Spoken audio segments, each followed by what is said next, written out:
China is the biggest exporter of raw materials for pharmaceutical manufacturing.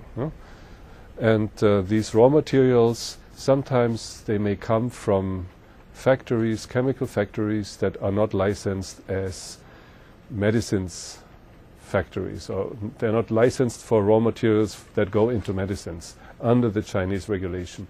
But they can export these substances that then go into medicines that are made in other countries. A high percentage of malaria drugs is actually of bad quality. It means they fail when you put them to the tests in the lab. But it's not only Africa, it's also many countries actually in Southeast Asia that are affected by low quality medicines, malaria drugs and other drugs.